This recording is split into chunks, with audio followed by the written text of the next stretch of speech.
Video kali ini masih membahas tentang kesebangunan, hanya saja untuk soal-soal kesebangunan yang dibahas kali ini adalah soal kesebangunan yang khusus.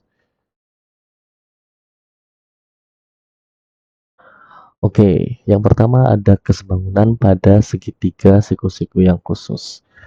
Nah, kalau bisa kalian lihat di sini ada segitiga siku-siku A, B, C, ya, kemudian ditarik garis AD, di mana garis AD ini juga tegak lurus siku-siku juga, sehingga akhirnya membentuk menjadi tiga segitiga siku-siku, yaitu segitiga siku-siku ABD, segitiga siku-siku ADC, dan juga segitiga siku-siku yang tadi pertama sendiri atau yang paling besar yaitu segitiga siku-siku ABC. Nah, lalu bagaimana jika misalkan ditanyakan AB? Nah, oke, disclaimer dulu ya sebelumnya, untuk segitiga siku-siku khusus ini yang harus kalian lakukan adalah memahami pola atau konsep dari rumusnya. Sekali lagi, kalian itu harus memahami pola atau konsep dari rumusnya. Kenapa? Karena nanti di soal bisa saja hurufnya ditukar-tukar. Seperti itu. Kemudian yang kedua bisa saja juga hurufnya diganti. Misalkan bukan A, B, C, D lagi tapi dengan huruf yang lain. Jadi, makanya nanti rumusnya itu adalah mengikuti dengan soal yang diketahui. Jadi, kalian harus memahaminya. Supaya kalau nanti soalnya atau gambarnya berubah atau diubah hurufnya, kalian tetap bisa menggunakan rumusnya. Oke, kita lanjut. Di sini misalkan yang ditanyakan AB. Nah, AB itu sama dengan, oke, caranya adalah yang pertama adalah kalian pegang siku-siku utamanya atau siku-siku dari segitiga yang besar. Di sini siku-sikunya ada di huruf A. Sekali lagi, pegang di siku-sikunya. Kalian kunci siku-sikunya. Siku-siku yang mana? Siku-siku yang besar atau yang utama, yaitu di sini adalah huruf A. Maka ketika yang ditanyakan AB, AB itu akan sama dengan berapa atau rumusnya bagaimana? AB itu akan sama dengan, nah, karena tadi A-nya itu adalah siku-siku utama atau khusus, nah kita kunci, maka nanti di sini yang bergerak adalah B-nya. Di sini ada B gitu ya. Kemudian B ini pasangannya adalah dengan huruf yang belum ada. Kalau tadi di sini AB berarti yang belum ada kan huruf C dan D. Maka di sini maka BD kali BC. Sehingga AB itu akan sama dengan akar dari BD dikalikan BC.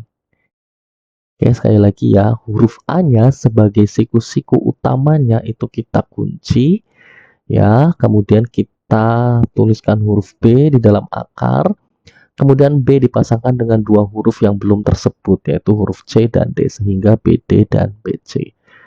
Oke, kalau kalian tidak memahami atau sulit memahami dengan strategi yang pertama, kalian bisa menggunakan strategi yang kedua. Nah, AB ya, AB atau nanti kalau misalkan ditanyakan bisa juga BA gitu ya, sama saja ya AB atau BA. Yang penting kalian ingat siapakah yang menjadi siku-siku utamanya. Oke, nah AB. Nah, AB ini berarti sama dengan akar dari, ya lanjutkan nih, AB berarti akar dari BD kali BC. Sekali lagi AB, nah, ombak ya, seperti membuat ombak ya, BD kali BC. Oke, nah yang perlu nanti juga kalian pahami, BC ini sekali lagi dari ujung ke ujung, maka nanti harus kalian jumlahkan antara apa, BC ini hasil dari penjumlahan BD dan CD ya, harus hati-hati ya. Oke, next, bagaimana jika misalkan yang ditanyakan AC? AC sama dengan berapa? Oke, AC akan sama dengan, sekali lagi, siku-sikunya di A, maka yang bergerak adalah huruf C-nya. Sehingga AC sama dengan CD kali CB. Sekali lagi, A-nya siku-siku utama ini adalah dikunci, maka yang bergerak C-nya, C itu dipasangkan dengan dua huruf yang belum diketahui yaitu D dan B, maka CD kali CB.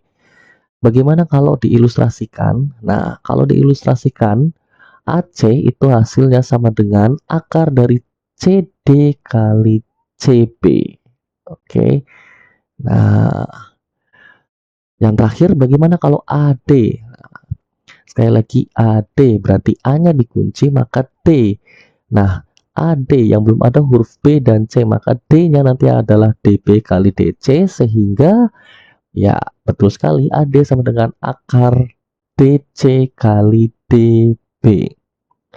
Lalu kalau pakai gambar, nah di sini AD, maka di sini adalah DC kali DB. Oke, supaya kalian lebih memahami, coba perhatikan contoh soalnya. Oke, di situ ada gambar. Oke, tentukan panjang AB, CB, dan DB. Oke, yang pertama kita tentukan AB dulu. Nah, yang harus kalian ketahui AB. Ingat, siku-sikunya di mana? Ya, siku-sikunya ini ada di B. Hati-hati ya, siku-sikunya di B, bukan di A. Walaupun AB, sama-sama AB, tapi ingat siku-sikunya sekarang ini, di soal ini adalah huruf B. Maka jika ditanyakan AB itu setara dengan BA, nah ingat siku-sikunya di B, maka B-nya tidak boleh bergerak. Yang bergerak adalah A-nya, oke? Atau B-nya tidak boleh ditulis, maka yang dituliskan adalah A-nya. Kemudian A sama B ini sudah ada, maka A-nya dipasangkan dengan dua huruf yang belum diketahui, yaitu AD kali AC. Sehingga AB ini akan setara dengan akar dari AD dikalikan AC. Ingat, siku-sikunya di soal ini adalah huruf B, maka B-nya lah yang tidak boleh bergerak, bukan A-nya. Jelas ya, yang tidak boleh bergerak atau yang menjadi kunci patokan itu adalah siku-siku utamanya. Di sini B, maka A-nya yang bergerak. Oke, AD ini berapa? 32. Nah, sekarang AC. Ingat, AC tadi yang saya sampaikan di awal ya, AC itu berarti kalian harus jumlahkan yaitu dari AD dan CD. Maka AC-nya adalah 50. Sehingga bisa kita tulis AB sama dengan akar 32 kali 50. Kemudian, seperti yang sudah dipelajari sebelumnya terkait perkalian akar, maka akar dari 32 kali 50 ini bisa kita pecah ya, 32 dan 50-nya ya, menjadi oke, 32 bisa kita tulis 2 kali 4 kali 4, kemudian 50-nya bisa kita tulis 5 kali 5 kali 2. Kemudian yang kembar ini bisa keluar. Oke, di sini 4 bisa keluar, 5 bisa keluar karena kembar 2 gitu ya. Nah, ini 2 juga bisa keluar sehingga panjang AB sama dengan 2 kali 4 kali 5 yaitu 40. Selanjutnya CB. Nah, CB. Oke, CB. Oke. CB berarti B-nya kita tahan, maka C. Nah, yang belum ada adalah huruf D dan A.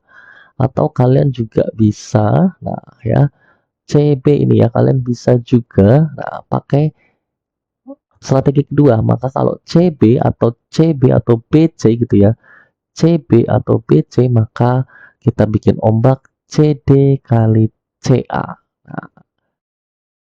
Nah, oke, CB. Nah, berarti B-nya ditahan, yang bergerak adalah huruf C. Nah, yang belum ada huruf D dan A, maka CD kali CA, atau bisa ya pakai gambar ya. Berarti CB atau BC ini adalah CD kali CA. CD itu berapa? CD 18, CA tadi adalah 50. Oke, maka bisa kita pecah. 18 itu 2 kali 3 kali 3, kemudian 50-nya masih sama. Kemudian yang bisa keluar yang punya atau yang kembar itu adalah 2, 3, dan 5 sehingga CB sama dengan 2 kali 3 kali 5 yaitu 30. Selanjutnya yang terakhir adalah BD atau DB. Nah, BD atau DB ini ya, ini berarti hasil dari DC kali DA. Nah, yang di tengah berarti dia ombaknya itu ke kiri dan ke kanan ya.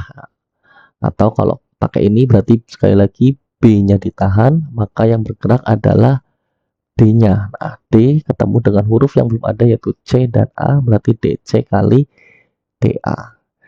DC itu 18, TA itu 32, sehingga kalian tinggal menggunakan angka yang sebelumnya saja ya.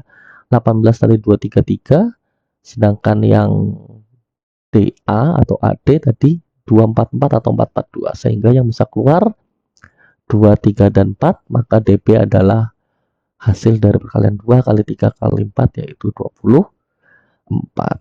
Oke, selanjutnya yang khusus lagi adalah trapesium. Nah, biasanya yang ditanyain ini adalah yang sisi yang di tengah, atau kalau di sini adalah sisi E. Nah, jika diketahui seperti ini ya, dimisalkan ini adalah A, sisi ini adalah sisi B, ini adalah sisi C, ini sisi E, sisi D, maka sisi E itu akan sama dengan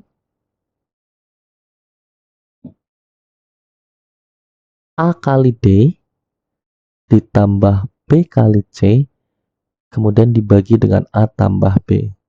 Nah, ini kalau kalian gambarkan, nanti hasil rumus ini kalau digambarkan ke sini itu akan membentuk seperti atau membentuk pola seperti gambar ikan. Oke, coba ya, A kali D. Nah, ini ya, A kali D, kemudian B kali C. Nah, ini ya, B kali C. Oke, A kali D, B kali C, kemudian dibagi dengan A tambah B. Nah, sudah terlihat ya, seperti gambar ikan. A kali D ditambah B kali C dibagi dengan A tambah B. Oke, untuk contoh soalnya seperti ini, tentukan panjang EF. Nah, berarti panjang EF itu akan sama dengan 3 kali 10, 15 kali 2, dibagi dengan 3 tambah 2 atau 2 tambah 3. Nah, seperti ini ya. 3 kali 10 ditambah 2 kali 15 dibagi dengan 2 tambah 3. Oke, kita hitung semuanya perkaliannya. 3 kali 10 30, 2 kali 15 juga 30, dibagi dengan 2 tambah 3 5. Oke. Kemudian hasil penjumlahannya adalah 60 dibagi 5, maka hasilnya adalah 12.